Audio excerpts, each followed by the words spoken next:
Et voilà.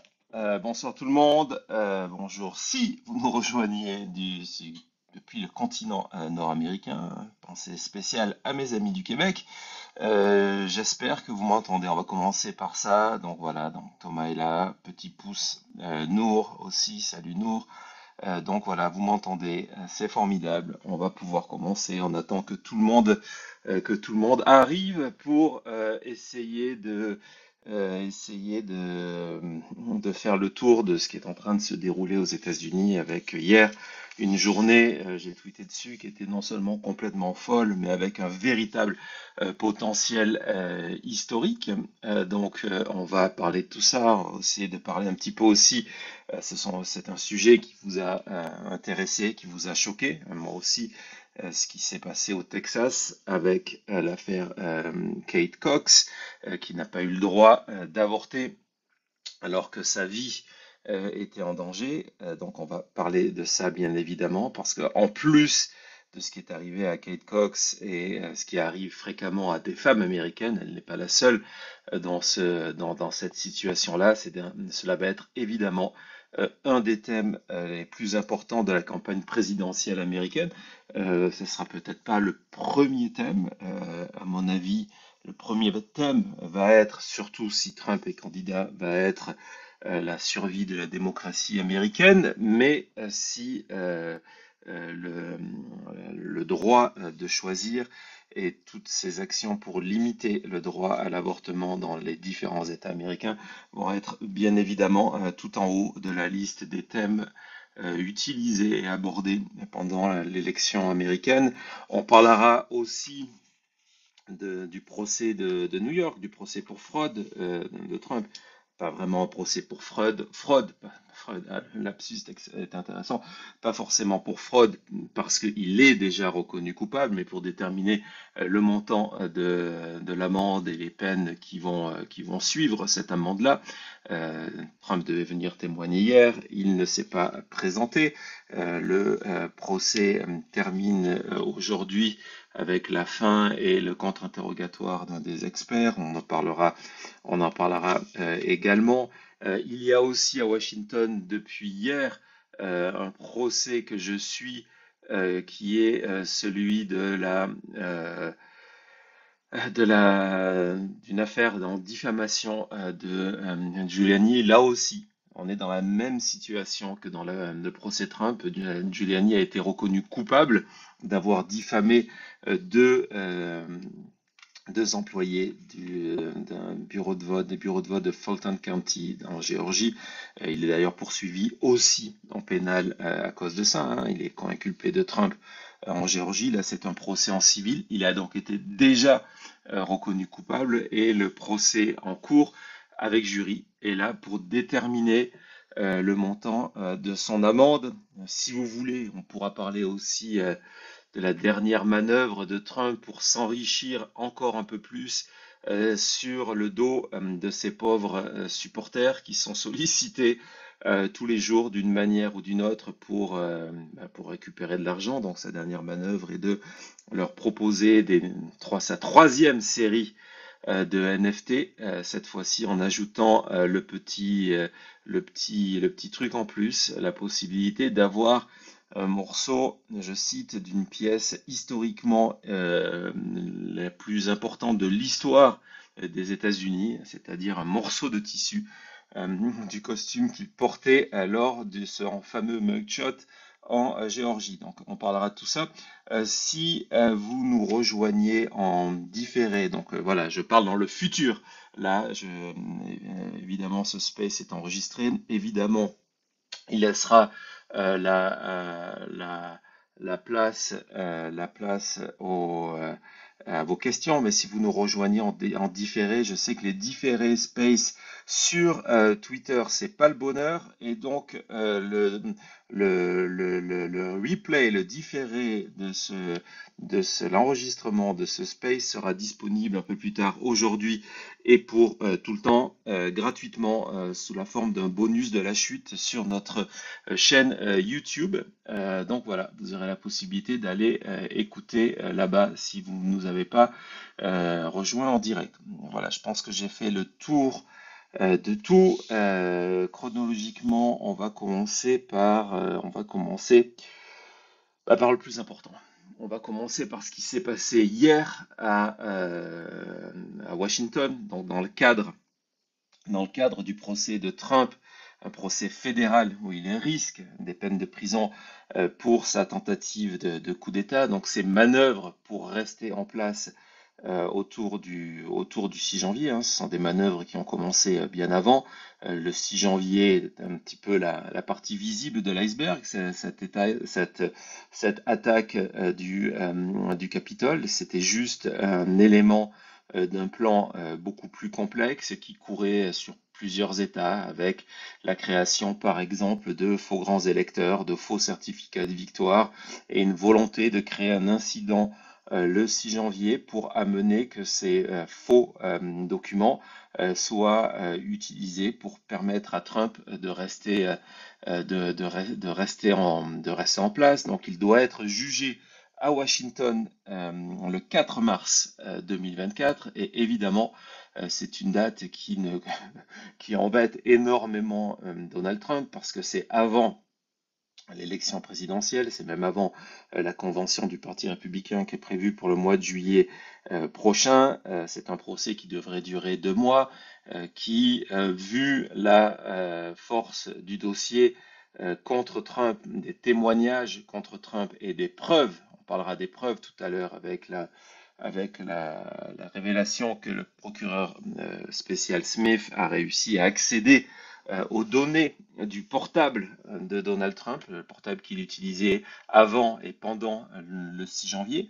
Donc tout ce dossier-là, on ne peut pas évidemment préjuger de la décision d'un jury, hein, il va être jugé par un jury populaire, mais de manière factuelle, le dossier est terrible contre Trump. Et donc, à partir de là, il n'a qu'une stratégie qui est celle d'essayer de reporter. C'est une date qu'il a voulu reporter à 2026. Tout cela a été refusé et donc depuis, il est parti dans une série d'appels en espérant que ces appels fassent reporter le procès après l'élection. Pourquoi? Bon, de manière claire, c'est parce que ce procès risque d'handicaper son élection. Il y a quand même une partie importante de son soutien actuel et du soutien qu'il a au sein du Parti républicain qui déclare, bon, ce sont après des déclarations d'intention, on verra comment ça va se traduire dans les urnes, mais qui déclare qu'il ne le soutiendrait plus s'il était reconnu coupable. C'est un enjeu important et parce que en fait ça correspond donc à sa seule stratégie. Son plan, il est extrêmement simple. C'est repousser les procès jusqu'après 2025. Deux, se faire élire en novembre 2024, donc prendre le pouvoir en janvier 2025, et une fois qu'il est devenu président des États-Unis, utiliser son pouvoir pour faire annuler ces procédures fédérales. Et il sera dans cette possibilité-là, parce que le département de la justice travaillera pour lui et retirera ses plaintes à Washington comme en Floride avec l'affaire des documents secrets. Donc c'est pour ça que c'est important de garder en tête parce que ce qui s'est passé hier, si évidemment c'est dans le cadre extrêmement précis de ce procès prévu à Washington à partir du 4 mars, en réalité c'est une décision qui va avoir des conséquences sur l'ensemble des procédures de Donald Trump parce qu'en fait, en étudiant ça, c'est quelque chose que je raconte très fréquemment dans La Chute, où on suit en direct la plupart du temps toutes les audiences qui se déroulent aussi bien en Géorgie, en Floride qu'à Washington. On s'est rendu compte ces dernières semaines que Trump en fait a la même stratégie de partout, que dans tous les cas qui sont aujourd'hui contre lui, il ne peut pas lutter contre la force du dossier, contre la force des témoignages en plus qui viennent soit de républicains qui travaillaient pour lui et avec lui et qui faisaient partie de son entourage proche. On sait que Mark Meadows, son son chef de cabinet au moment de tous ces événements de novembre 2020 à janvier 2021 a accepté de collaborer avec la justice à Washington. On voit en Géorgie que des personnes qui ont conçu, comme Ken Chesebro, qui est l'architecte de ce plan de faux grands électeurs et qui a déclaré en avoir parlé plusieurs fois à Trump, etc., etc. C'est quelqu'un qui désormais collabore avec la justice, non seulement en Géorgie, mais dans d'autres États. Donc, ils vont amener de nouvelles plaintes, vraisemblablement contre Trump. Et donc, on voit que cette même stratégie d'essayer de gagner du temps pour arriver au moment où les procès sont repoussés après l'élection, dans l'espoir de gagner l'élection et après de faire annuler toutes les procédures contre lui, c'est la même stratégie qu'il applique de partout. Donc ça, c'est vraiment quelque chose à garder en tête, qui est extrêmement important, parce que ce qui va se passer à Washington avec cette requête donc du procureur spécial Smith, cette requête devant la Cour suprême aura un effet sur l'ensemble du pays. Une fois que la Cour suprême va trancher sur les questions qui lui sont posées, hein, on va revenir sur ça. À partir de là, la décision aura un effet, sera applicable sur l'ensemble du pays. Et donc, ça mettra, si la Cour suprême se range du côté de l'argumentaire de Jack Smith, hein, je vais essayer aujourd'hui de vous parler de tout cela en détail et des chances que cela aboutisse ou pas. Résultat, cela aurait pour effet de détruire toutes, toutes les défenses de Trump dans tous ses procès, parce que il n'a rien d'autre que cette stratégie de multiplier les recours, de multiplier les, euh, les appels pour essayer de gagner du temps. Et donc c'est extrêmement important ce qui va se jouer à Washington parce que c'est applicable pour le reste du pays. Donc hier, cette requête-là, pour simplifier, c'est un terme, c'est une requête qu'on a. Hier, on avait une émission de la chute, une édition spéciale consacrée à tout ça, et j'ai utilisé un terme et qui, après réflexion et après documentation, pour moi est encore plus important.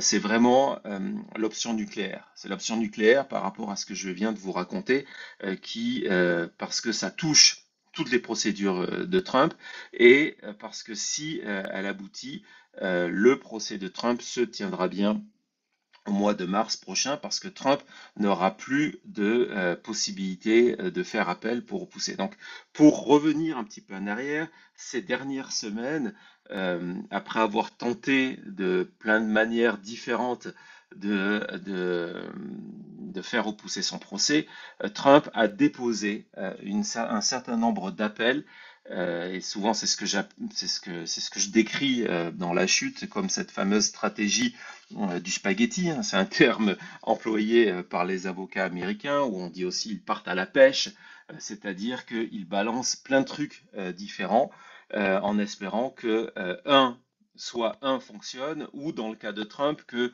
pour aller au bout de ces requêtes, cela prenne 1 an, 2 ans, parce que dans la réalité, les requêtes qu'a déposé Trump, les appels qu'a déposé Trump prennent normalement 1 à 2 ans pour être traités. Donc pour lui, c'était un petit peu sa manière de dire échec et mat à la justice, parce que cela voulait dire que il ne pouvait pas avoir de procès avant avant les élections. Et donc, dans cette stratégie du spaghetti, on lui a vu déposer environ il y a 3 thèmes qui ressortent. Le fait de ce qu'on appelle le double jeopardy aux États-Unis, le double géopardy en français. Peut-être vous avez vu un film, il y a eu un film il y a quelques années, il y a peut-être 15-20 ans à ce sujet. C'est le fait que quelqu'un ne peut pas être jugé ou condamné 2 fois pour le même crime pour les mêmes accusations. Et donc Trump essaye de mettre en avant que, vu qu'il a été impeach après le 6 janvier par la Chambre des représentants, il ne peut pas être jugé à nouveau. Encore une fois, ce sont des arguments, la jurisprudence est extrêmement claire. Ce sont des arguments qui ne tiennent pas la route, mais le but de Trump, gardez en tête, hein, lorsque vous voyez tous mes tweets et d'autres sur les différentes procédures de Trump, finalement, dans son idée, c'est pas forcément le résultat qui l'intéresse, hein. C'est comme toutes ces stratégies autour du combat de son fameux gag order à Washington, ou même celui de New York. Ce qui ne l'intéresse pas, c'est pas la réponse, mais que la justice, hein, il profite du système judiciaire, que la justice lui soit obligée de lui répondre, et il sait que pour avoir cette réponse, ben, c'est quelque chose qui prend énormément de temps. Donc, il y a cette stratégie d'Abbott Jeopardy, donc ça c'est important pour lui. Il y a le fait que il explique que tout ce qu'il a fait autour de l'élection de 2020 tombe dans sa liberté d'expression. Là aussi, c'est quelque chose qui ne tiendra pas la route parce que la loi sur la liberté d'expression est complètement claire aux États-Unis. Et si effectivement il a le droit de dire, même en étant président des États-Unis, il a le droit de dire tout ce qu'il veut, y compris des mensonges, là jamais dans la plainte on ne lui reproche d'avoir appelé et d'avoir expliqué que tout cela était une fraude, d'après lui, mais il est poursuivi pour les manœuvres qu'il a mis en place, donc les actions qu'il a mis en place pour rester en place. Jamais il est poursuivi pour avoir exprimé ses doutes ou ses certitudes, parce qu'à l'entendre, c'était plus de certitudes, sur une prétendue fraude électorale. Donc c'est un point qui non plus ne tient pas à l'analyse judiciaire et factuelle, et d'autant plus que la jurisprudence sur la liberté de la parole est extrêmement claire, c'est qu'il n'y a plus l'excuse de la liberté de parole lorsque ce discours entraîne des événements d'insurrection, rébellion, violence, etc., etc.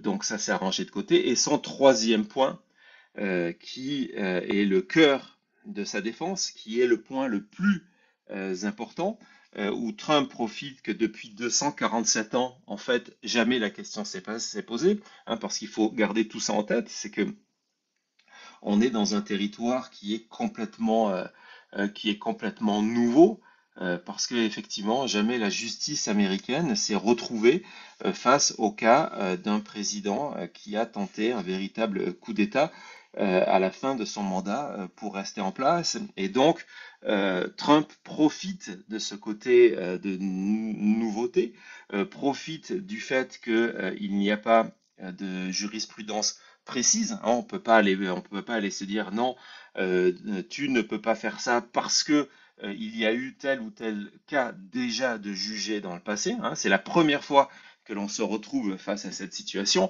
et donc il a une interprétation régalienne, c'est le cas de le dire, de sa protection en termes de président, en estimant que tout ce qu'il a fait autour du 20 janvier, donc pas que autour du 6 janvier, pas que l'attaque contre le Capitole, mais toutes ces manœuvres tombent sous une règle d'immunité complète du président et immunité illimitée du président des États-Unis. Son interprétation de la loi est que, l'interprétation de ses avocats, est que le président des États-Unis a tout pouvoir, il peut faire ce qu'il veut, et on ne peut pas le poursuivre parce que il était président, et donc ça va être le cœur de la démarche.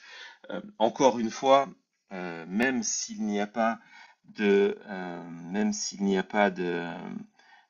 jurisprudence précise sur sa question, il y a des arrêts qui ont limité le pouvoir présidentiel. Et en gros, et ça va être tout l'enjeu de la Cour suprême si la Cour suprême décide d'entendre ce cas sur les mérites, donc non seulement de l'accepter, mais aussi de décider de le juger.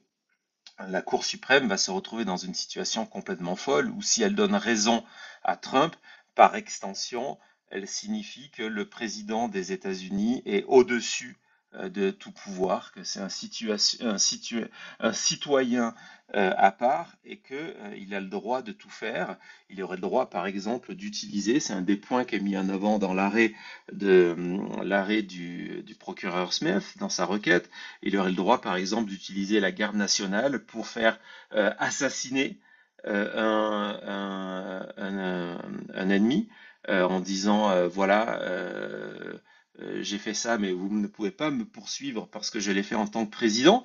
Donc c'est ce genre de précédent extrêmement dangereux que ça créerait. Ça pourrait créer aussi un précédent où le président des États-Unis, du temps de sa présidence, décide de se dire, bah, tiens, tous les secrets que je vois passer devant mes yeux, les secrets nucléaires, sécurité nationale, etc., je vais les vendre à un ennemi parce que on ne pourra pas me poursuivre pour ça, parce que selon la définition mise en avant et souhaitée par les avocats de Trump, j'ai une immunité illimitée. Ou, dernier exemple, ça voudrait dire que si la Cour suprême va dans ce sens-là et donne cette immunité illimitée au président des États-Unis, on pourrait imaginer que Biden, hein, pourquoi pas, il faudrait un petit peu inverser les rôles par moment, que Biden, en 2024, décide d'utiliser le pouvoir présidentiel pour rester en place, refuser le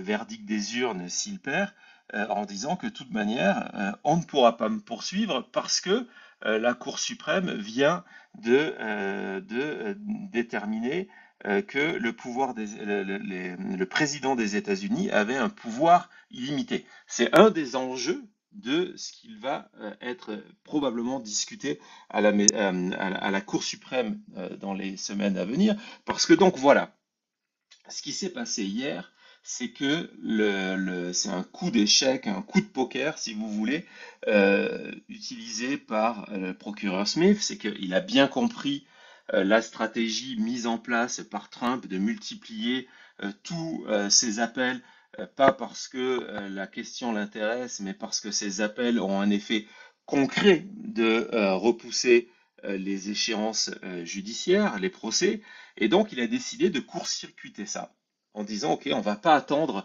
que les cours intermédiaires, les cours d'appel se décident. C'est un processus qui normalement peut prendre énormément de temps.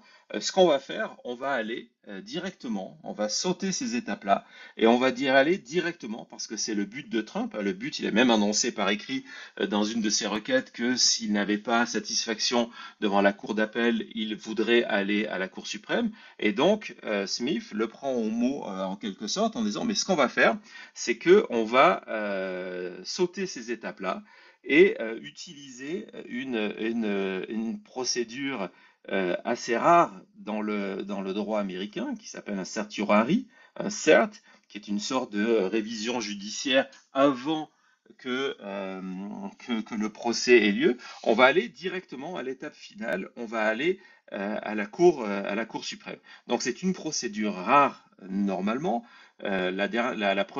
Pendant 14 ans, c'est une procédure qui a été systématiquement refusée par la Cour suprême, mais depuis 2019, c'est quelque chose que j'avais partagé hier sur notre édition spéciale de la chute, et ce qui était assez bon signe, c'est que depuis 2019, après donc des années, plus d'une décennie où la Cour suprême a refusé ce genre de procédure en disant non, il y a une procédure judiciaire, épuisez-la à son maximum, passez par toutes les étapes et revenez nous voir après.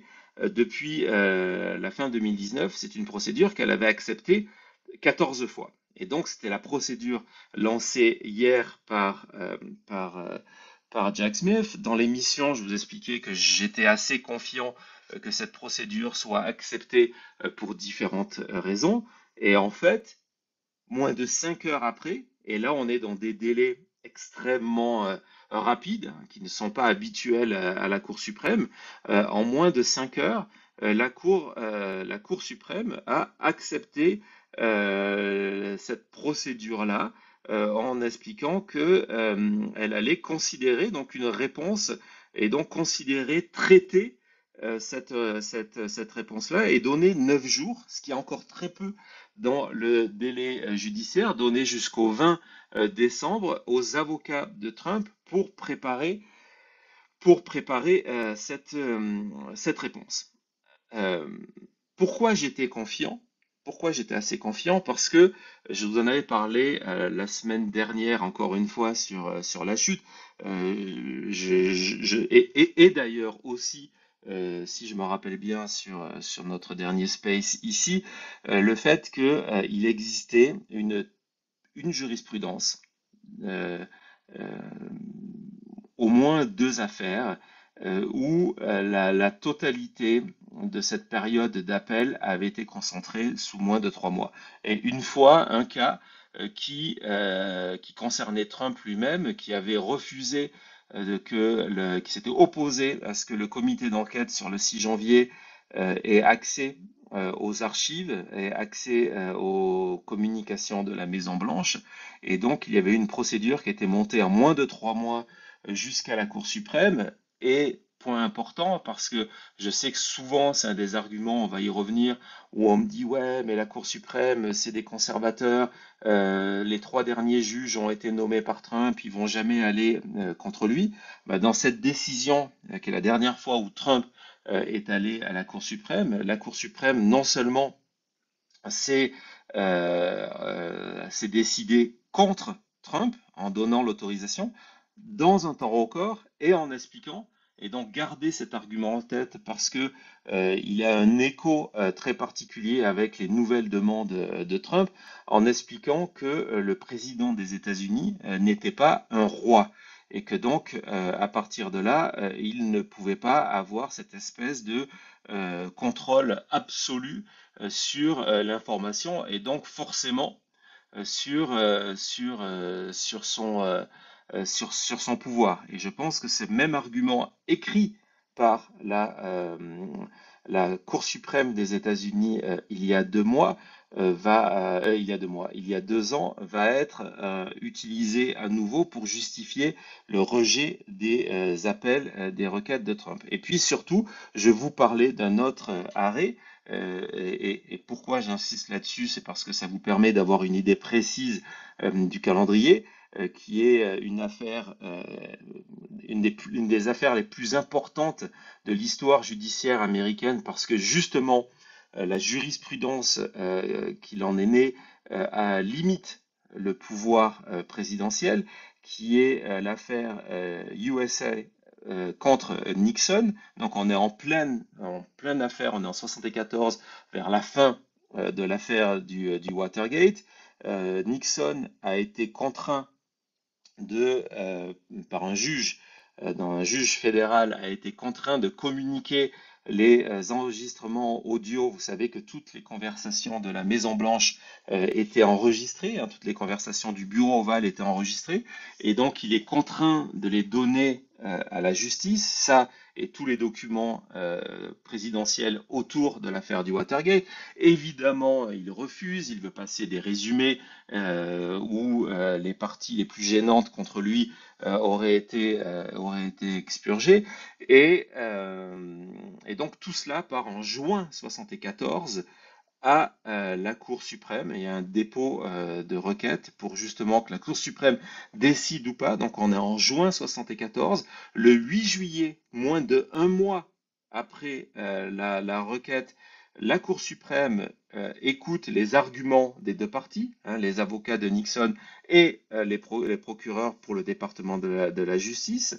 Et le 24 juillet de la même année, donc moins de 2 mois après, la Cour suprême décide d'aller contre Nixon hein, qui est toujours président en poste, et de ordonner le partage de ces enregistrements, de ces conversations, et du coup limite son pouvoir, parce que son excuse c'était de dire que le pouvoir présidentiel américain le protégeait contre ses actions et que il ne pouvait et que du coup cela ne pouvait pas être utilisé contre lui dans le cadre des procès qui étaient en cours. Donc on voit qu'il y a une jurisprudence extrêmement claire de ces procédures en accéléré qui durent moins de 2 mois. Ce qui est intéressant, c'est que hier, quand la requête de Smith, les 60 pages ont été rendues publiques. Je suis allé les lire immédiatement et c'était assez intéressant de voir que justement la jurisprudence que Smith utilise dans sa demande est celle que je viens de vous raconter, qui est celle de Nixon. Donc, coup de génie parce que risque aussi, hein, forcément, mais coup de génie parce que en bougeant cette pièce-là et en demandant de sauter les étapes, le Smith, le procureur spécial, coupe l'herbe sous le pied de Trump. Il ne peut plus utiliser la longueur de ses procédures pour repousser, hein, parce que Smith va forcer la Cour suprême à prendre une décision rapide. Et donc, quasiment une surprise. On pensait que la Cour suprême allait prendre un petit peu de temps, au moins quelques jours, pour se positionner sur la requête de Smith. Il faut au moins 4 magistrats pour qu'une requête soit acceptée, que la Cour suprême accepte de considérer la chose. Ça a été le cas. On ne sait pas dans le détail si ça a été une unanimité sur les 9, mais en tout cas, il y en a eu suffisamment pour le faire dans un délai record qui est aussi un mauvais signe pour Trump. Ça veut dire que la requête de Smith débutait et concluait sur le fait que c'était une démarche exceptionnelle, mais qu'on était face à une situation exceptionnelle, repréciser que les électeurs américains, et ça c'est un argument extrêmement important aux yeux de la justice et aux yeux de la Cour suprême, que les électeurs américains devaient avoir le maximum d'informations sur un des candidats favoris de l'élection présidentielle de 2024 et que donc ce procès allait permettre de déterminer si ce fameux candidat est coupable de différents actes qui se résument à une tentative de coup d'État. Donc il y avait une nécessité d'agir rapidement, et ce qui est extrêmement intéressant, et qui est vraiment pour le coup une bonne nouvelle, c'est que la Cour a saisi l'importance de cette décision, l'urgence de cette décision, dans la même journée, moins de 5 heures après. Hein, c'est vraiment quelque chose d'exceptionnel. La Cour suprême n'agit pas aussi rapidement. Bon, il y a des cas évidemment où ça a été le cas. On se souvient par exemple en 2000, lorsque l'affaire Bush contre Gore pour les élections en Floride sont arrivées à la Cour suprême. Il y a eu les arguments, et le lendemain des arguments, sans attendre, la Cour suprême a arrêté les recomptes en Floride, et permettant ainsi à George W. Bush d'arriver à la Maison Blanche. Mais bon, en tout cas, pour revenir à notre affaire, ça a été accepté, la Cour suprême a validé cette première étape. Elle aurait pu aussi ne pas le faire, dire que, comme c'est souvent le cas, qu'elle préférait que la procédure aille à son terme, en sachant ce que ça voulait dire, hein, que si ça allait à son terme, cela signifiait que les procès se passeraient après l'élection. Donc là, ils ont compris qu'il y avait une urgence par rapport à ça. Est-ce qu'après, cela veut dire qu'il va y avoir une audition sur les mérites? Ce n'est pas encore garanti. Ce n'est pas encore garanti. On va attendre la réponse déjà d'ici le 20 décembre des avocats de Trump. La Cour va du coup reconsulter les deux les deux positions et se décider par rapport à ça. Et si c'est le cas, ça veut dire quoi? Ça veut dire que si elle se décide d'ici la fin du mois de décembre, se décide d'écouter les deux arguments pour trancher ensuite, et encore une fois, si la Cour suprême tranche, ça sera avec effet sur l'ensemble du territoire et donc dans aussi les autres affaires. Donc on peut imaginer un calendrier où la Cour suprême accepte d'entendre les arguments, donc de juger le cas sur ses mérites. C'est quelque chose qui se déroulera sûrement vers la mi-janvier, fin janvier, avec une décision derrière quasiment immédiate. Et si cette décision est favorable à la requête du procureur spécial Smith, cela permettrait d'avoir le procès de mars. Ça, c'est important, mais aussi très certainement le procès de la Géorgie, qui est en plus un procès qui sera télévisé, hein, vous le savez, que l'on va suivre au quotidien, pas dans nos émissions La Chute. On a déjà fait ça pour les procédures d'avant-procès où on regarde ensemble et on diffuse les images et par-dessus, non seulement je traduis, mais je vous explique tout ça, le contexte et ce que cela signifie. Et sincèrement, si c'est une expérience que vous n'avez pas encore fait, rejoignez-nous pour une de ces audiences en direct. C'est une expérience vraiment unique et vraiment forte de voir la justice en exercice. Donc ça c'est dans le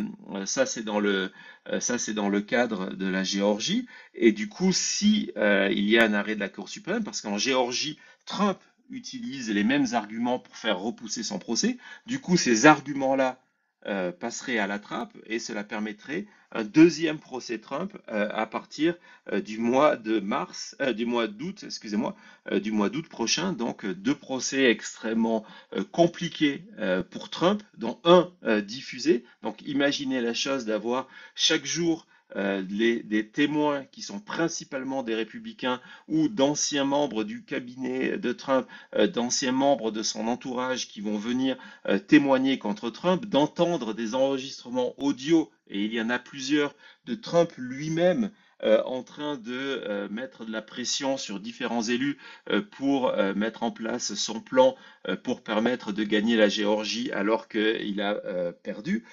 Tout ça, évidemment, aura des effets dévastateurs pendant la campagne. Donc voilà, c'était ce qu'on pouvait dire sur ce qui s'est passé hier à Washington. On va suivre ça.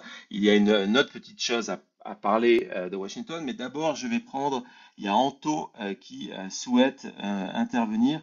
Donc, je vais donner la parole à Anto. Encore une fois, vous connaissez les règles. Le dialogue est le bienvenu.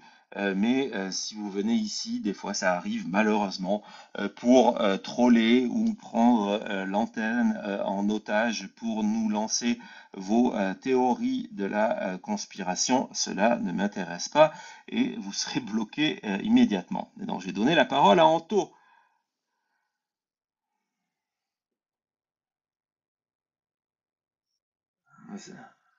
Salut Anto, bien et toi?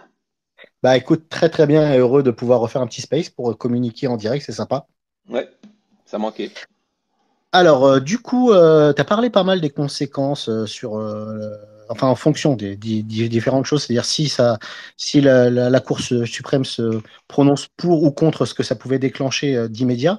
Mais est-ce qu'on pourrait imaginer qu'en cas de succès de la demande du procureur Smith, dans tout un tas d'autres États, des gens qui se disaient ça coûte trop cher d'attaquer Trump parce que ça prend trop de temps avec les appels et tout, se lanceraient du coup parce que bah, il y a déjà des preuves qui tombent à l'appel avec tout un tas de témoins qui arrivent. Et en plus, bah, du coup, on sait qu'il y a pas, il y a beaucoup moins de raisons de faire appel, quoi.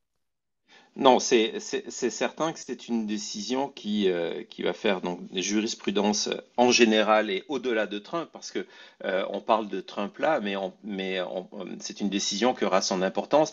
Comme je l'ai dit en début, ça pourrait être Biden en 2024 ou un candidat démocrate indépendant un républicain, moi je m'en fous de la couleur du candidat qui profite de cette même vie de judiciaire, si tu veux, pour rester en place en 2028, 2032, etc., etc. Donc ça va être une jurisprudence qui va être évidemment utilisée dans l'ensemble du pays et qui donc, oui, tu as raison, peut avoir un effet sur d'autres affaires. On sait qu'il y a plusieurs États, hein, c'est quelque chose que je chronique assez souvent dans La Chute. On en a parlé entre autres dans l'émission de samedi dernier, ce qui est en train de se passer au Nevada, où il y a désormais six républicains qui ont été six faux grands électeurs qui viennent d'être inculpés. On sait qu'ils ont agi sur demande de la campagne Trump, avec possiblement une implication directe de Trump. On l'a vu dans d'autres États.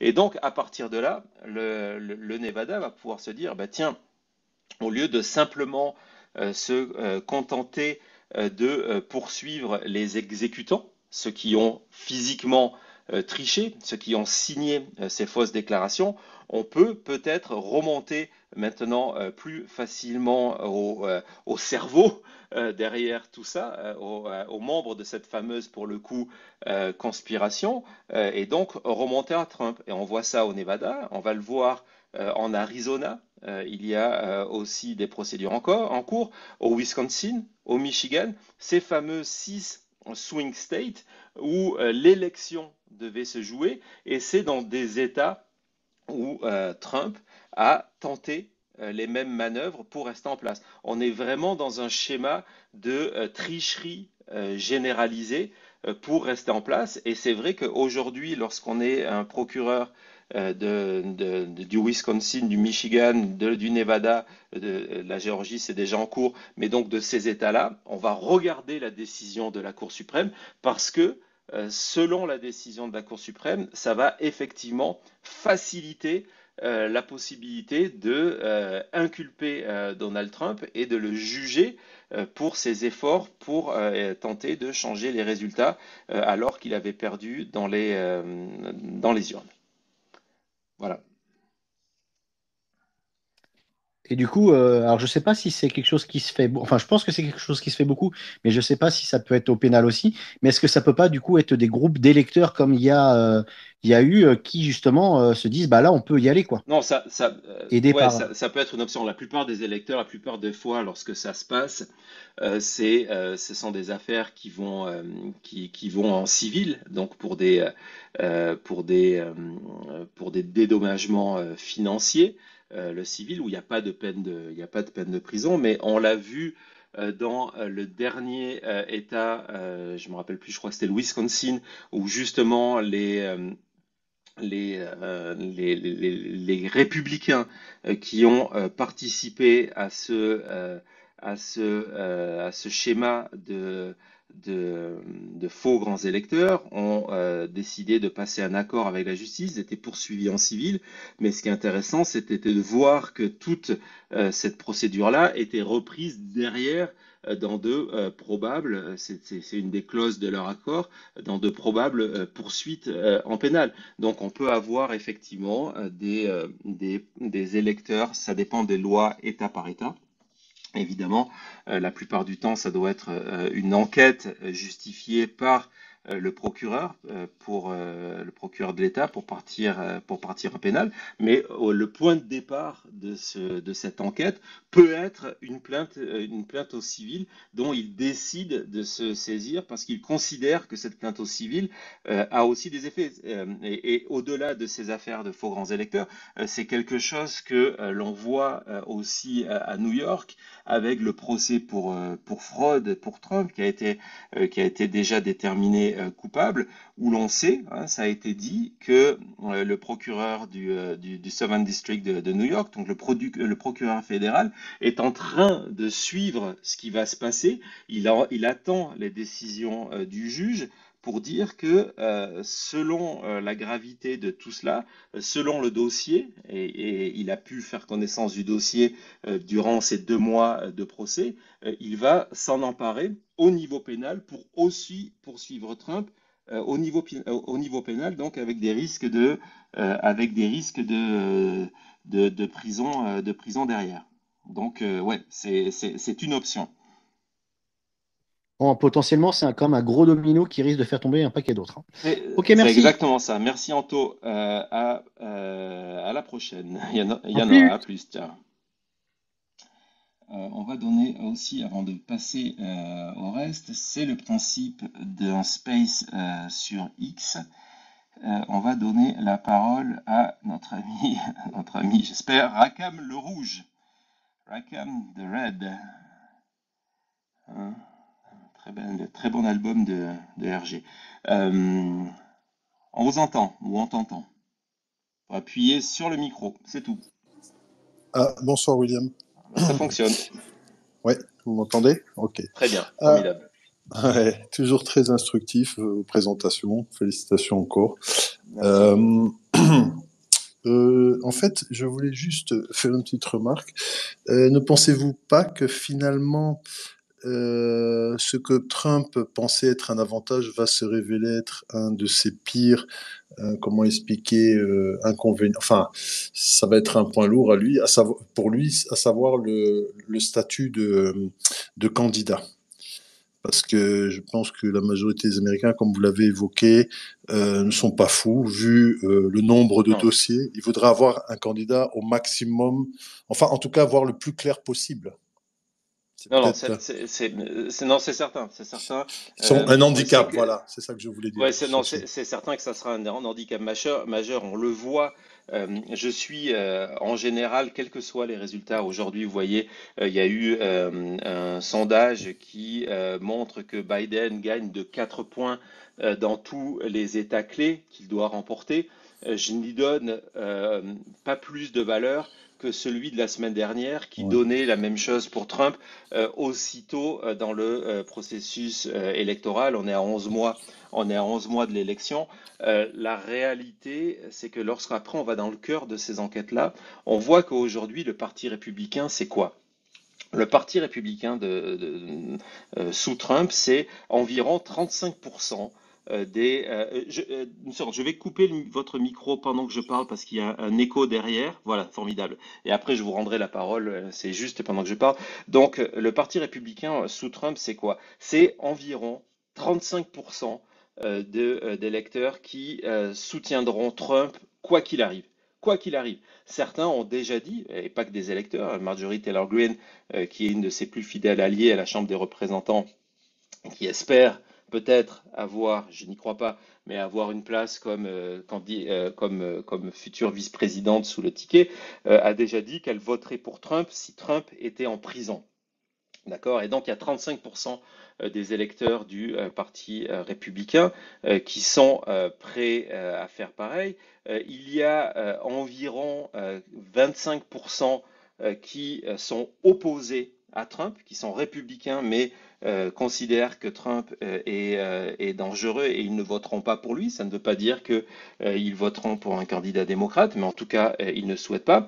Le reste, environ 40%, qui sont des électeurs républicains qui votent Trump par défaut. Ils aimeraient bien un autre candidat, mais comme il n'y en a pas d'autre et comme c'est lui qui est le mieux placé, ils sont prêts à voter pour lui. Donc ça, c'est la manière dont on peut schématiser c'est quoi le Parti républicain aujourd'hui. Et lorsqu'on va dans le cœur de ces enquêtes d'opinion, on se rend compte que la moitié de ces électeurs-là, donc de ces électeurs qui sont de ces électeurs qui sont prêts à voter pour Trump, mais pas forcément certains, sont prêts à ne voteraient pas pour lui s'il était reconnu coupable. Donc évidemment, c'est un handicap pour lui. Ça a été un avantage maintenant. Pourquoi? Ça a été un avantage principalement pour sortir de leur petite sieste, c'est sa base et ses fameux 40%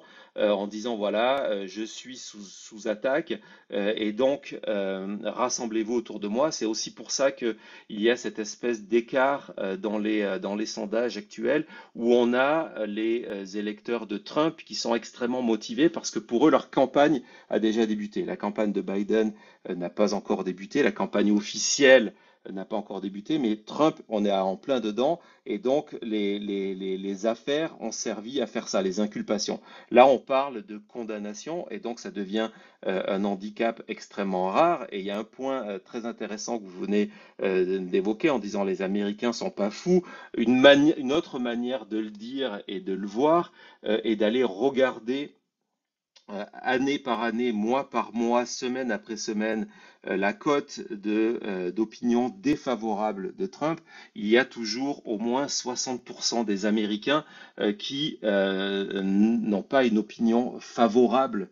N'ont pas une opinion favorable de Trump, donc une majorité des Américains, c'est bien ça son problème. C'est un candidat de primaire, Trump, c'est un candidat qui réussit à rassembler sa base dans un premier tour, si vous voulez, hein, les primaires, et qui après n'a plus de potentiel de rassembler pour l'élection générale. Ça s'est passé certes en 2016 à quelques milliers de voix, mais la réalité c'est que tous les scrutins depuis 2018, 2020, 2022 et les élections intermédiaires et des élections spéciales de 2023, on a assisté au même schéma où les candidats soutenus par Trump gagnent les primaires républicaines, donc se retrouvent comme candidats dans les élections générales, mais après, une majorité d'Américains va voter contre eux parce qu'ils ne se reconnaissent pas dans cette forme d'extrémisme. Alors c'est vrai qu'on se regarde beaucoup les réseaux sociaux en pensant que c'est une, une illustration de la réalité.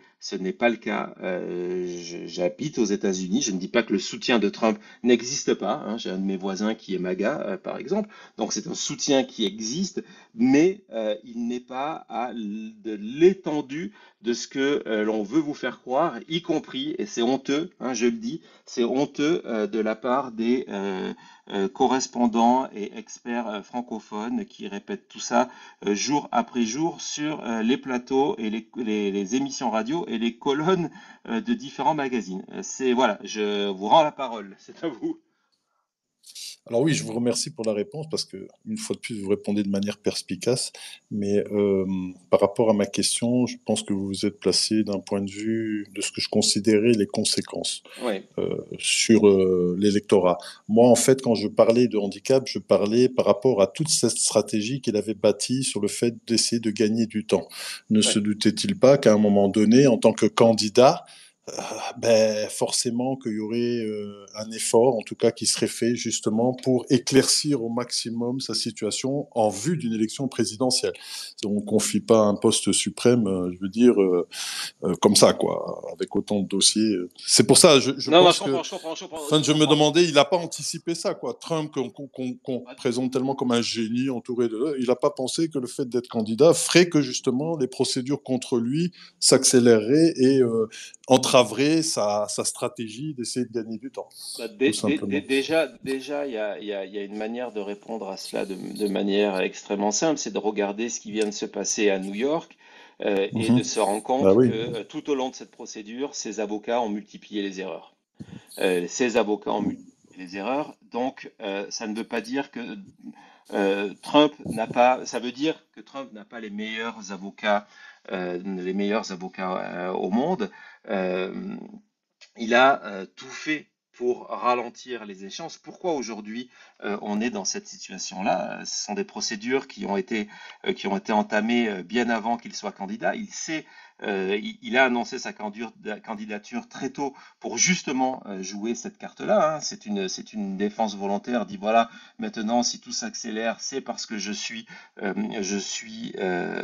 candidat. Mais dans la réalité, c'est qu'il y a des précédents. Lorsque Bill Barr, par exemple, son ancien ministre de la Justice, est revenu sur l'affaire Mar-a-Lago en expliquant que lui était assez persuadé que ça devait être jugé avant l'élection présidentielle, il mettait déjà en place, hein, c'était il y a 8 mois, cet argument que le public américain doit savoir. Après, est-ce que ces avocats ont vu venir ce que Smith a fait? Peut-être ils n'ont pas vu venir ce coup-là, ou alors, hein, on l'a vu, ça a été souvent le péché de Trump d'espérer que la Cour suprême, et ça va peut-être être encore le cas, mais que la Cour suprême se range à sa cause parce que il avait nommé les juges. C'est quelque chose qu'il a mis en avant, il en a parlé plusieurs fois sur Twitter quand il était, sur Truth Social depuis, lors de meetings, en espérant que ça. Alors peut-être c'était son calcul final, je n'en sais rien, mais en tout cas oui, c'était une erreur de penser que la justice américaine, alors qu'il y a des échéances et que le public, les électeurs américains doivent être informés, aller sans résister, tomber dans ces pièges. Encore une fois, on en a moins parlé, là, on en parle parce que le calendrier se rapproche, mais c'est quelque chose qu'il a fait pendant 2 ans de retarder toutes ces échéances déjà. C'est quelque chose qu'il fait depuis le début. Bien, merci beaucoup pour la Ah, réponse. je vous en prie. Et juste une petite parenthèse, mais ça c'est entre vous et moi, je vous ai pas oublié pour la table de mixage. Bon, je vous envoie un mail, vous comprendrez. Très bien, merci beaucoup. Au revoir. Au revoir. Au revoir, merci. On a encore un appel, donc je passerai après au reste. Je vais prendre cet appel-là, et puis après, je vais vous parler des données du téléphone de Donald Trump, qui est un point important. Ça doit marcher. Il faut appuyer sur le micro et ça Oui, fonctionne. bonjour. Merci encore pour toutes ces infos. J'avais une question un peu bête, c'est que j'ai pas bien compris en Il n'y fait. a pas de question Oui, bête. j'ai pas bien compris en fait Non. parce que j'ai l'impression que ce qui a été pris par la Cour suprême, c'est concernant l'immunité présidentielle. Or, il y avait plusieurs autres points sur lesquels Trump avait fait appel, le double jeopardy par exemple, ou éventuellement, Ouais. enfin, c'était pas vraiment un appel d'ailleurs, puisqu'il n'y a pas eu de procès pour l'instant. Mais et finalement, qu'est-ce qu'il peut... Non, c'est un appel par rapport à des décisions, c'est-à-dire que la procédure est la suivante. L'appel, il y a des appels post-jugement et pré-procès. Donc c'est un appel pré-procès. Il a déposé, il a suivi la procédure. Ce qui s'est passé, c'est qu'il a déposé des demandes à ce que son procès soit annulé sous ces excuses-là, les fameuses excuses dont vous parlez et que j'ai évoquées un peu plus tôt, le double jeopardy, l'immunité présidentielle, la liberté de parole. Donc le calendrier, la manière à faire, c'est de déposer ces requêtes devant la juge qui mène le procès. Donc la juge a reçu donc ces dépôts en demande d'annulation du procès. Là-dessus, elle les a étudiés. Elle a publié une réponse en expliquant pourquoi, en citant la jurisprudence, pourquoi elle est rejetée. Et donc Trump a déposé un appel de ce refus de la juge de tenir compte de ces demandes. Et c'est là où nous en sommes aujourd'hui. Et par rapport à votre première question, sur le fait que c'est que sur l'immunité présidentielle, c'est la manière dont les médias résument la chose.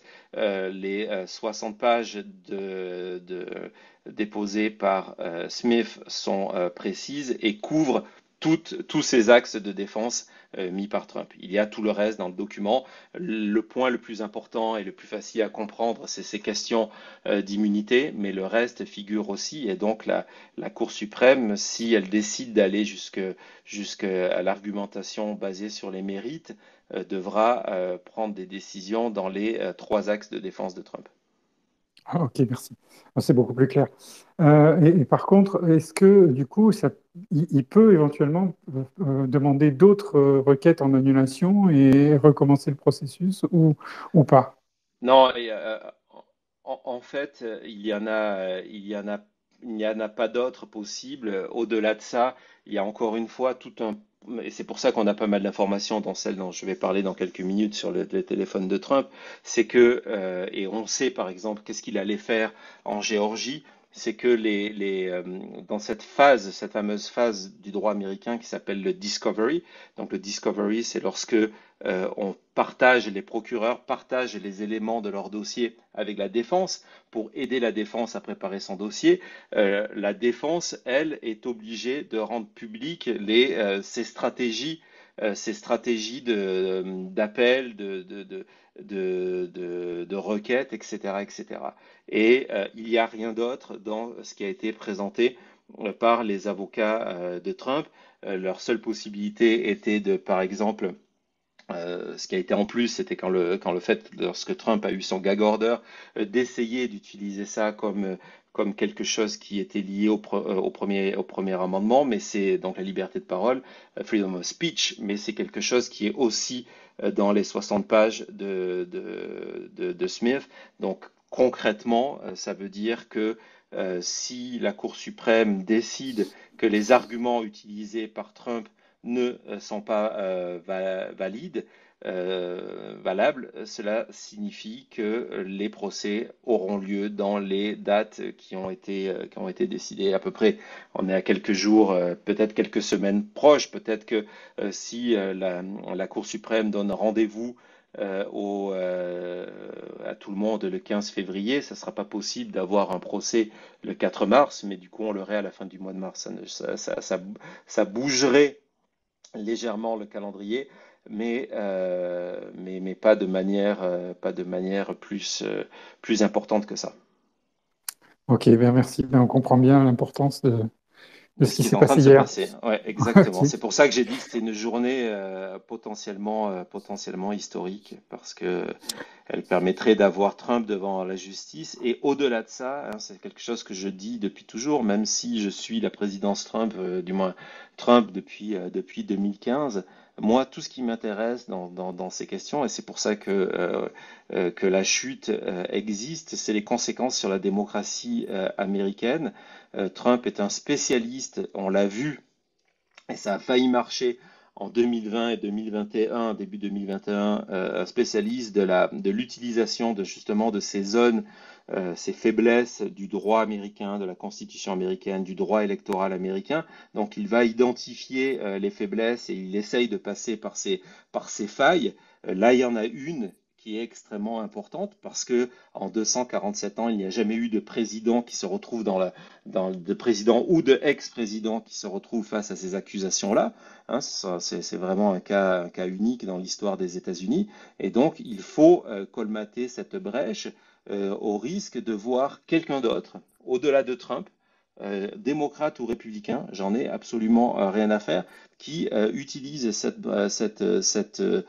brèche-là pour devenir légalement une sorte de dictateur aux États-Unis. Donc c'est pour ça que c'est important ce qui est en train de se passer. Ok, merci. Merci beaucoup. À la prochaine. Avant de passer au reste et donc à la stratégie aux fameux éléments du dossier de Jack Smith, un petit rappel, j'ai parlé beaucoup de la chute. Je viens de vous coller en lien sous ce lien annonçant le space, le lien de notre page YouTube où vous retrouvez tout ça en vidéo, où on a des lives plusieurs fois par semaine. C'est absolument gratuit hein, d'aller vous abonner à cette chaîne-là. On a des formats qui sont plus ou moins pratiques parce que des fois on a des émissions, je le reconnais, mais bon, il y a des passionnés qui se régalent comme ça et parce qu'il y a des sujets qui nécessitent le fait d'aller à fond. Hein. Je vois qu'il y en a plusieurs d'ailleurs des habitués de la chute. Il y a Nour qui est là, il y a Rosan qui est là, il y a Michel qui est là, il y a Amel qui est là, qui sont des habitués de ces longues émissions. Mais on a aussi une fois par semaine une émission qui s'appelle La Chute Express. La dernière émission a été postée dimanche. Elle fait moins de 10 minutes. Et elle vous raconte, elle vous résume, parce que personne d'autre le fait, à mon avis, tout ce que vous devez savoir sur l'élection présidentielle 2024 aux États-Unis, mais aussi tous les procès à Trump, Giuliani. Donc ça, vous pouvez aller le voir, c'est tous les dimanches. On se lance, et ça a bien fonctionné le premier. On en a plein d'autres en préparation. Il n'y a que le temps d'enregistrer et de monter qui nous manque, mais on en a plein d'autres en préparation. On a des shorts, donc des vidéos de moins d'une minute qui vous permettent, par exemple, de répondre à cette question extrêmement importante de combien coûte Mar-a-Lago, hein, combien vaut Mar-a-Lago, c'est quoi le vrai prix de Mar-a-Lago. Vous savez que Trump, depuis le début de son procès à New York, explique que Mar-a-Lago, c'est au moins $1 milliard, 1,5 milliard, ou voire plus que le palais de Buckingham. Donc, on s'est posé la question chiffres à l'appui et éléments du dossier à l'appui, quelle est la valeur? On a aussi une émission le samedi, une émission hebdomadaire de la chute avec des rubriques comme le moment MAGA, avec des insiders. Vous allez apprendre plein de trucs avant tout le monde, vraiment, sur ce qui est en train de se passer aux États-Unis avec des gros dossiers du jour. Le dernier, c'est un dossier formidable qui mériterait d'être un film de Scorsese avec De Niro dans le premier rôle, qui est la chute de Rudy Giuliani, où je raconte non seulement tout son parcours, où il est à un moment un des Américains préférés du grand public, où tout le monde lui annonce qu'il va devenir un des prochains présidents et qui aujourd'hui, c'est le cas lorsque je dis aujourd'hui, est en procès à Washington pour diffamation, où il a été reconnu coupable de diffamation contre des responsables de bureaux de vote qu'il a accusés de fraude électorale, détruisant leur existence, détruisant leur vie, les plaçant sous une menace physique, les obligeant à changer d'identité, à les obligeant de quitter leur domicile, de changer de nuit d'hôtel tous les soirs parce que il y avait des menaces physiques. Il se retrouve face à ce que son avocat appelle une peine de mort, c'est-à-dire le paiement d'une amende de 43 millions. Donc, j'ai essayé de vous expliquer dans l'émission de samedi pourquoi Giuliani, à qui on promettait monts et merveilles, en est arrivé là, quelle était sa véritable motivation. On a des spaces de la chute, je pense qu'on en aura un demain, où c'est sur YouTube, on traite de multiples dossiers. Donc voilà, donc je vous invite à vous abonner à la chaîne. Et pour celles et ceux qui apprécient mon travail, le partagent et le commentent, viennent me poser des tas de questions et apprécient quand je prends le temps de leur répondre.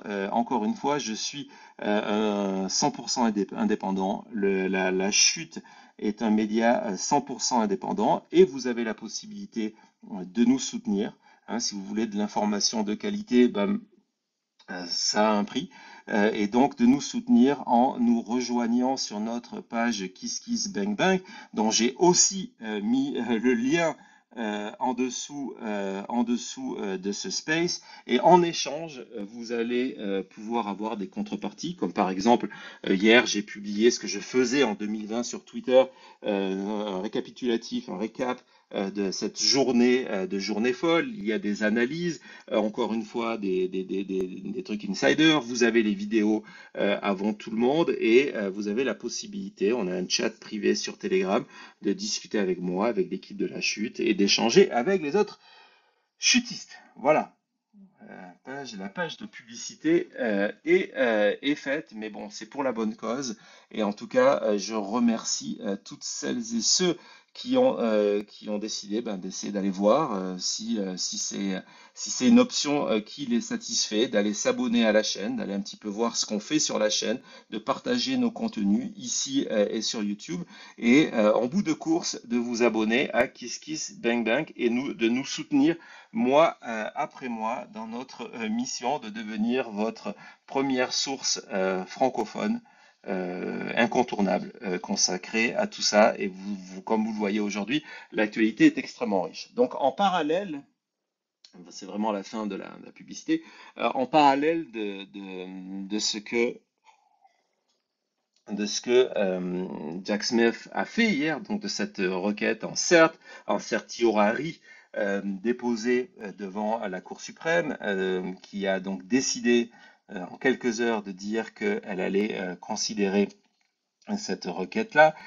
Au-delà de ça, hier, en fin de journée, dans le cadre de la préparation du procès, hein, j'expliquais tout à l'heure, suite à l'appel que l'on avait, qu'il y a une procédure de discovery, d'échange d'informations, où les stratégies d'appel des avocats sont mises en avant et les éléments du dossier et l'axe de l'accusation sont partagés par le procureur. Donc hier, il y a eu un nouveau document qui a été ajouté au procès, à la préparation de ce procès de Washington, qui devrait se tenir au mois de mars, qui tourne autour de l'utilisation de l'expert numéro 3.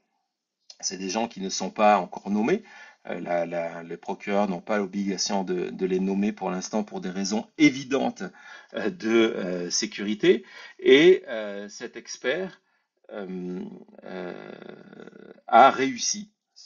C'est ce que dit Smith et qu'il va utiliser cet aspect-là lors du procès du 6 juillet, a réussi à isoler, à récupérer la data du téléphone portable de Donald Trump, un téléphone portable que Trump a utilisé dans les semaines et les jours qui ont précédé le 6 janvier, donc lorsqu'il y a eu tous ces efforts pour faire cette tentative de coup d'État, mais aussi le téléphone que Trump a donc utilisé le 6 janvier, et c'est extrêmement important parce que lorsque le comité d'enquête sur le 6 janvier a mené une enquête sur les communications téléphoniques de Trump, on s'est rendu compte que de toute sa journée, Trump a utilisé très peu, une ou deux fois,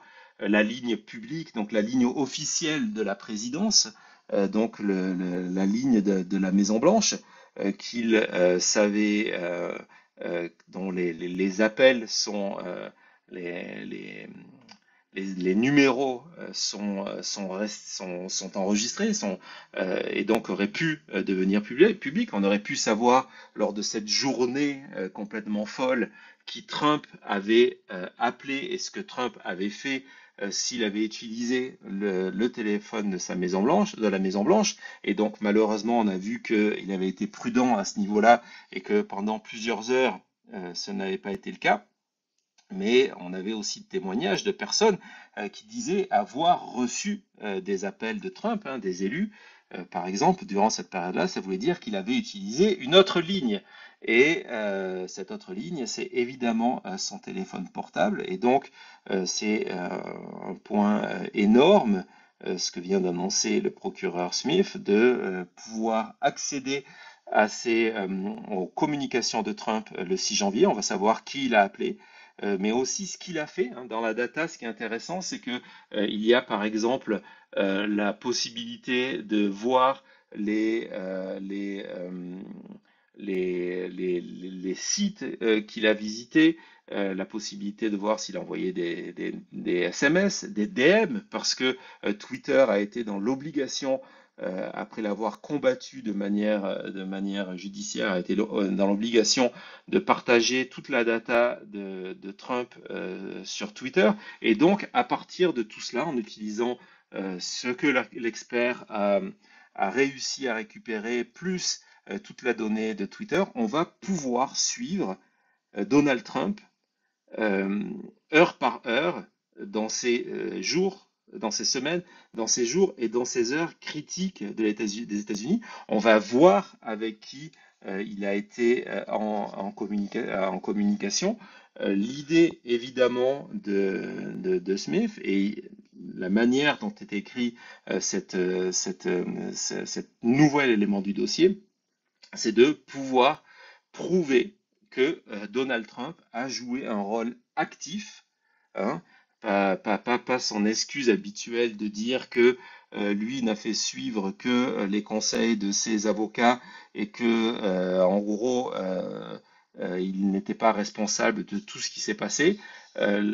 Smith, maintenant, est persuadé qu'il a de manière précise les preuves que Trump a joué un rôle actif, précis, clé dans la préparation du 6 janvier et le 6 janvier lui-même. Et donc, évidemment, c'est le genre d'information que le public américain a besoin de savoir. Donc, on en revient à cette requête envoyée à la Cour suprême de dire qu'il faut que ces procès se tiennent au mois de mars prochain pour permettre de donner tous les éléments. Imaginons, par exemple, on sait que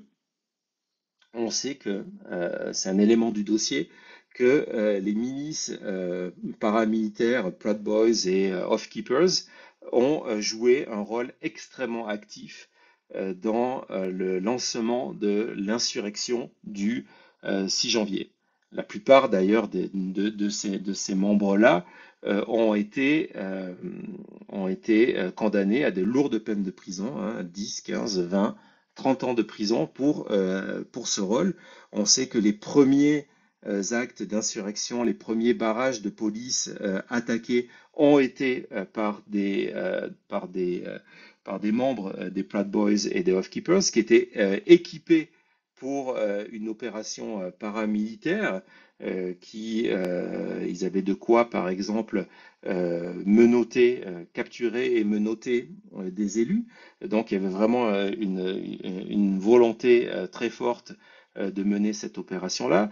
On sait, j'ai fait une émission spéciale, vraiment, je pense, qui est une des émissions qui vous a le plus plu sur ce qui s'est passé à Washington le 19 décembre lorsque le responsable des Proud Boys est à la Maison Blanche.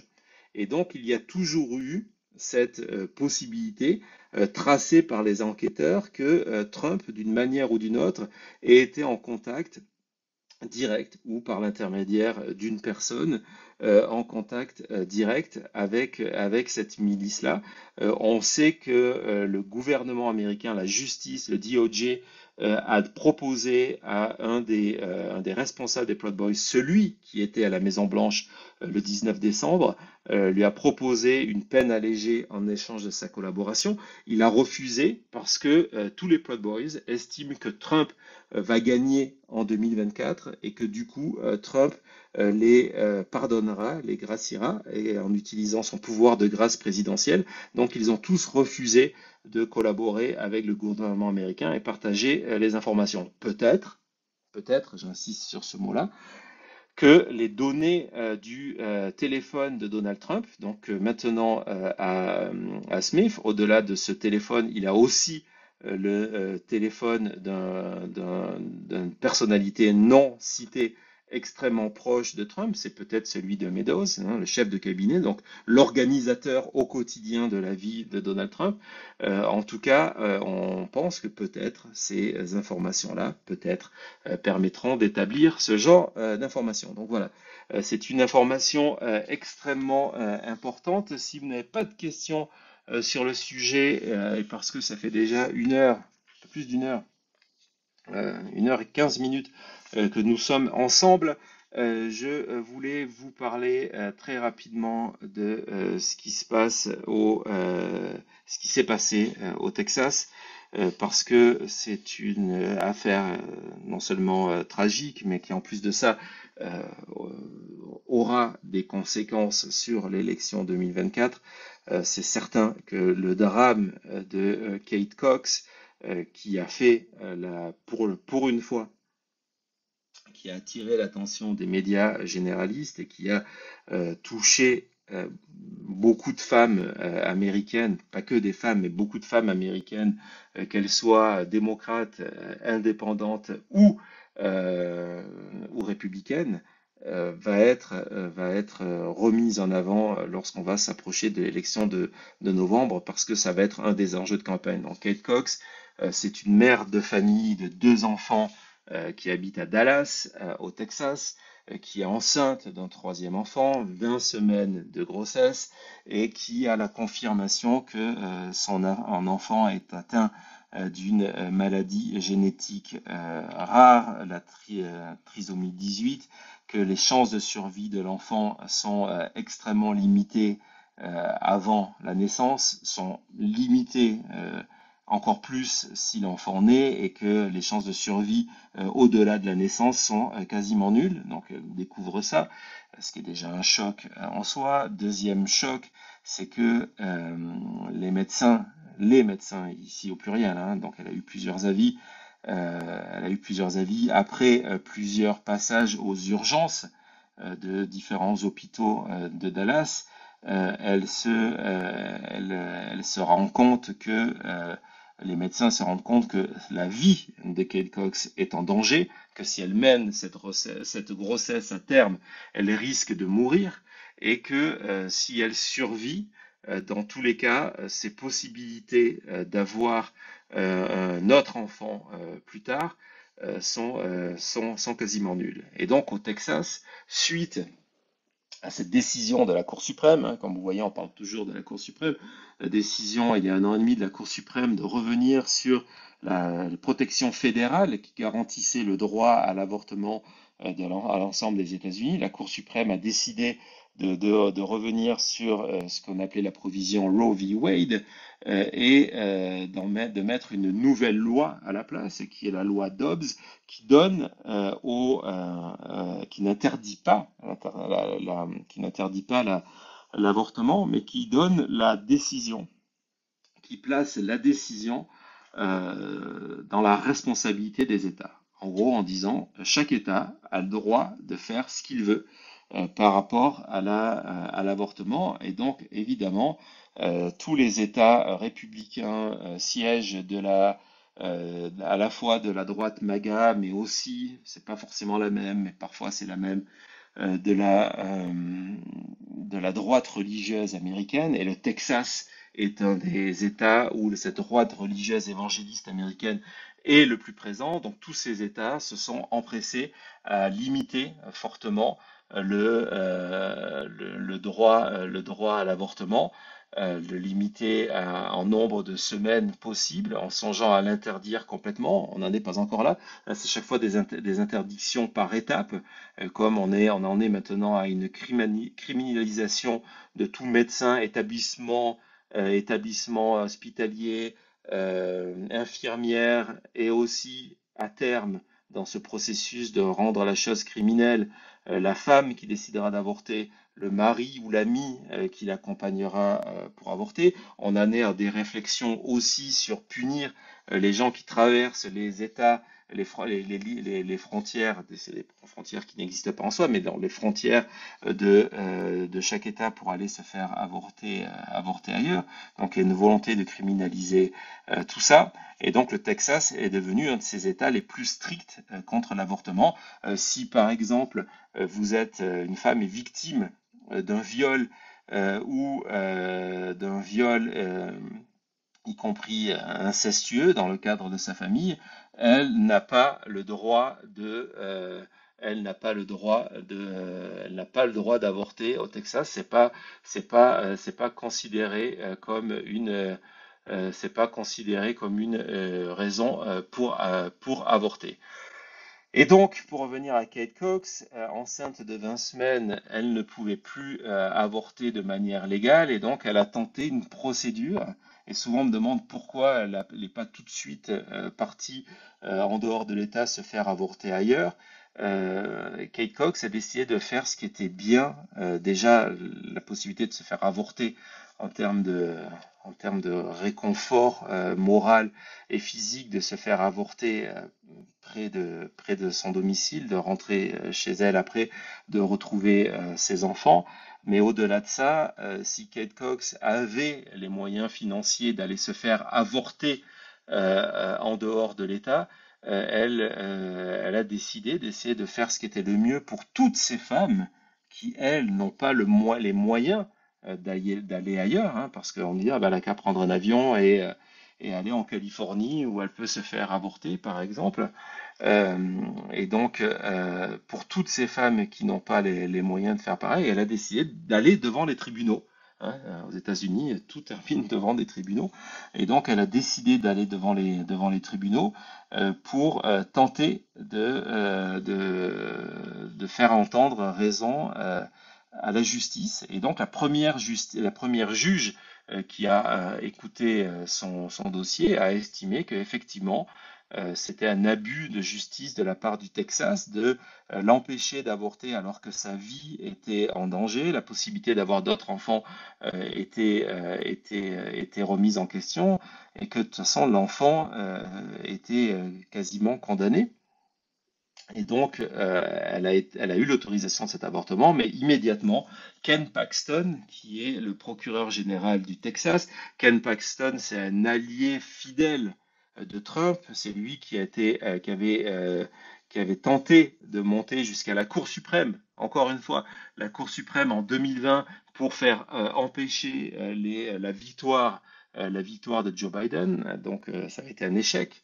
Mais en tout cas, donc Ken Paxton, lui, tout de suite, en tant que procureur général, donc l'équivalent du ministre de la Justice de l'État, s'est opposé, a interdit l'application de cette décision, non seulement en menaçant de poursuites les médecins les médecins et personnels hospitaliers qui viendraient en aide à Kate Cox, qui est dans une situation d'urgence. Elle avait besoin de se faire avorter de manière urgente. Elle avait eu déjà 2 incidents où elle avait été obligée d'être hospitalisée dans une situation parfois critique. Donc, il y avait une urgence à ce que cette opération ait lieu.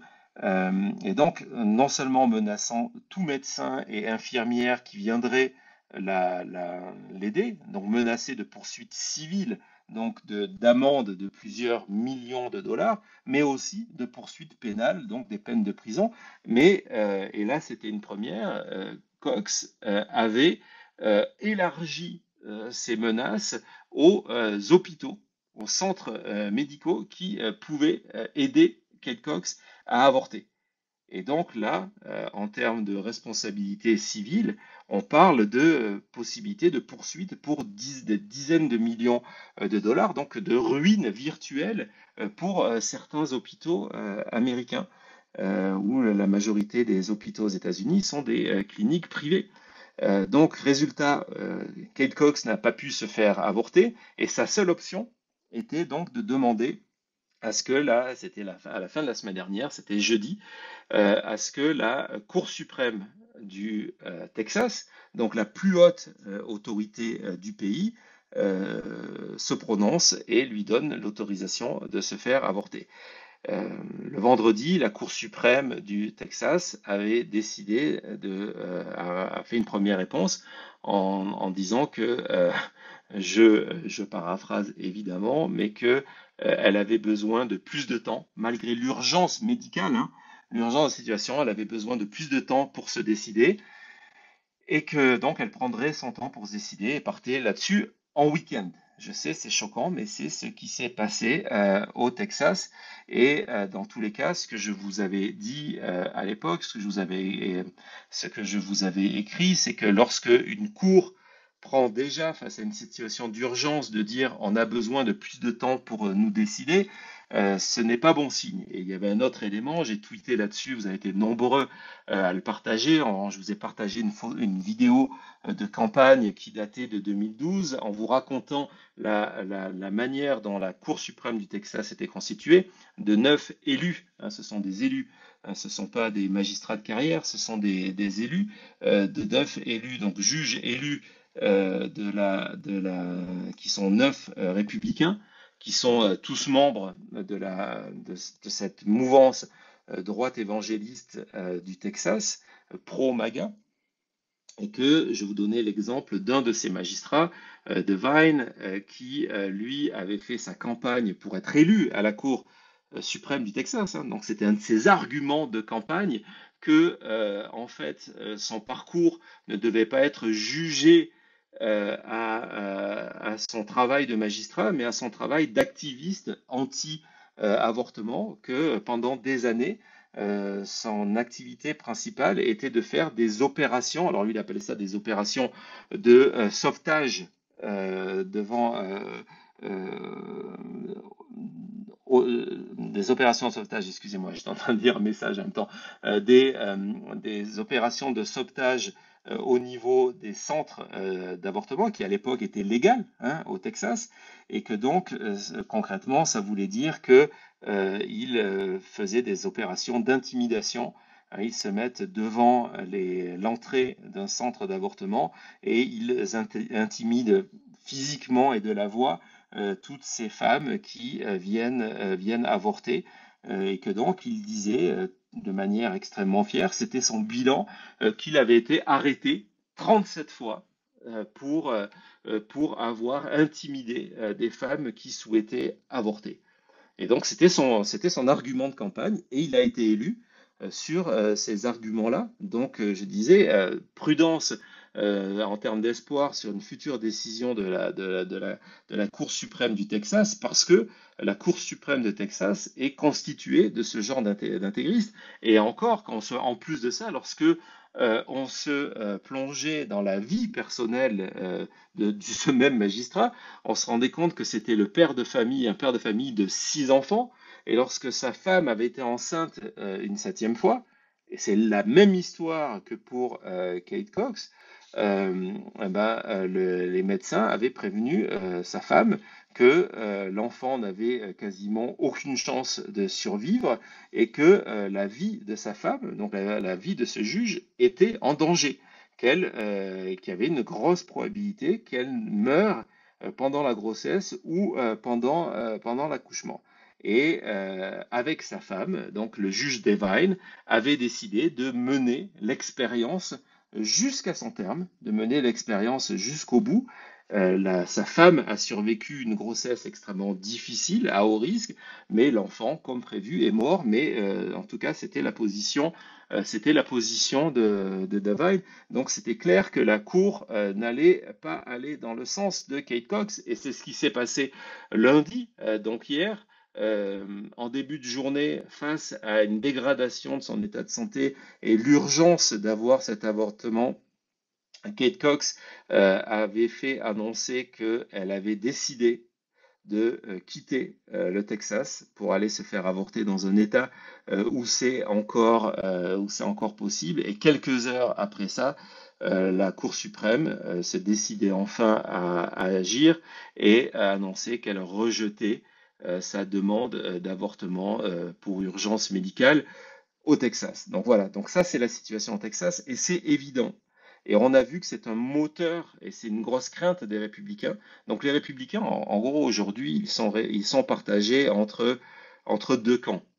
Euh, Ils sont partagés entre un camp qui souhaite ne pas parler de l'avortement parce qu'ils ont compris que c'est quelque chose qui est problématique. On le voit lorsqu'à chaque fois que une candidate comme Nikki Haley, qui essaye de jouer un petit peu une carte un peu plus modérée que Trump, à chaque fois qu'on lui pose la question sur son avortement, elle tape en touche ou elle ne répond pas parce qu'elle sait que ça va lui porter préjudice d'un côté ou de l'autre de répondre. Et puis, il y a une partie des élus républicains, hein, il faut le savoir, comme Marjorie Taylor Greene, comme Mike Johnson, qui est le speaker de la Chambre des représentants, donc qui est en termes de pouvoir, il est en 3e position, c'est-à-dire qu'il y a excusez-moi, il y a Biden, il y a la vice-présidente, et puis après il y a lui en termes d'accession au pouvoir. Lui estime que s'il y a aujourd'hui, et il n'est pas le seul, s'il y a aujourd'hui ce mouvement de rejet d'une partie de l'électorat sur les républicains par rapport à leur position contre l'avortement, c'est qu'en fait, ils ne sont pas allés assez loin.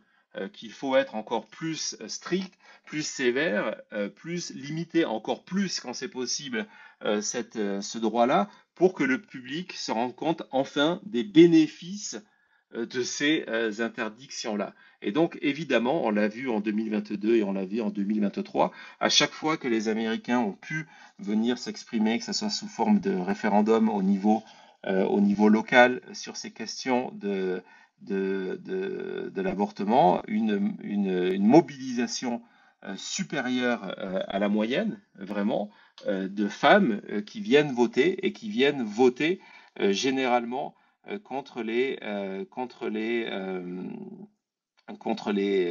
républicains. Et donc, c'est évident que cette question-là sera au cœur de la campagne parce que c'est une question, et d'ailleurs on le voit comment Trump a essayé déjà à 2 ou 3 reprises d'essayer de se dégager de ce débat-là sur l'avortement. Mais bon, le problème pour lui, c'est que c'est lui qui a nommé les 3 magistrats qui ont fait à la Cour suprême des États-Unis, ont fait basculer le droit de l'avortement aux États-Unis, et qu'à l'époque, et il existe de multiples vidéos, il s'est vanté que si l'avortement était enfin illégal au niveau fédéral des États-Unis, c'était grâce à lui. donc ça va être un handicap pour lui. Mais c'est certain, je ne serais pas étonné, par exemple, que Kate Cox décide de rejoindre une campagne et d'utiliser son histoire, l'exemplarité terrible de son histoire pour montrer les effets de cette politique anti-avortement dans tous ces États rouges, rouge étant la couleur du Parti républicain aux États-Unis. Voilà, je vais donner la parole à Blue qui veut parler. Encore une fois, je répète les règles, on est là pour discuter et en espérant que tout cela se passe bien. Voilà, c'est rajouté. Ça se connecte. C'est le bonheur de X, ça prend des fois un petit peu de temps pour se connecter, des fois ça ne se connecte pas du tout, c'est en train de se connecter, on attend toujours. Non, ça ne veut pas se connecter. Si vous voulez, on arrive à la fin de ce space, on n'aura pas parlé de New York, mais là, ça fait vraiment beaucoup de temps. Je vous invite à aller voir l'émission l'édition spéciale que l'on a fait hier, où je vous ai expliqué pourquoi Donald Trump ne souhaitait pas témoigner, pourquoi il n'est pas venu témoigner sous serment, les risques qu'il avait de témoigner sous serment, pourquoi il avait le droit de ne pas venir en tant que témoin de la défense. Et je vous ai donné un calendrier qui est extrêmement important à garder en tête. D'ici la fin du mois de janvier, on devrait savoir de combien, excusez-moi, de combien est le montant de l'amende que Trump va devoir payer. Il est déjà coupable de fraude, et savoir surtout si cette amende s'accompagne d'une liquidation judiciaire du groupe Trump, de la Trump Org, et d'une interdiction de mener des affaires à New York et d'avoir un accès au crédit avec toute banque qui a une succursale à New York, donc qui serait la fin de l'accès au crédit de Trump. Et dans un empire financier comme Trump, le crédit, c'est pas le seul, hein, mais c'est souvent le cas, le crédit est clé. C'est le crédit qui permet d'avoir le cash nécessaire pour fonctionner, parce que la totalité de la fortune de Trump, la grande majorité de la fortune de Trump, ce sont des biens immobiliers. Et donc voilà, donc ce sont des questions à suivre. On va faire venir Louis Martin pour venir nous donner son avis sur tout ça. Si ça se connecte, c'est vraiment très très compliqué aujourd'hui de se connecter. Ah, ça y est, c'est connecté. C'est à vous, Louis Martin. À toi. Il faut appuyer sur le micro et on est bon. Il faut appuyer sur le micro. Tu es connecté. Voilà, non, ça a recoupé. Bon, voilà, désolé. Problème technique comme très souvent sur X. On va pas dire que c'est la force d'Elon Musk d'avoir fait une app qui fonctionne malheureusement. Bah, s'il n'y a plus personne pour parler, j'estime que ça veut dire que j'ai fait le tour et que j'ai répondu à toutes vos questions. En tout cas, c'est toujours une expérience aussi agréable. Je vous invite une nouvelle fois à aller vous abonner gratuitement à ma chaîne YouTube. J'ai partagé le lien en dessous de ce tweet. En dessous de ce tweet annonçant le space. Je vais m'assurer que ce space soit aussi diffusé en replay sur notre chaîne YouTube. Louis Martin, je vois que tu essaies de te reconnecter à nouveau. Je n'arrive pas à te faire. J'ai beau appuyer, ça ne fonctionne plus. Je ne sais pas pourquoi, désolé.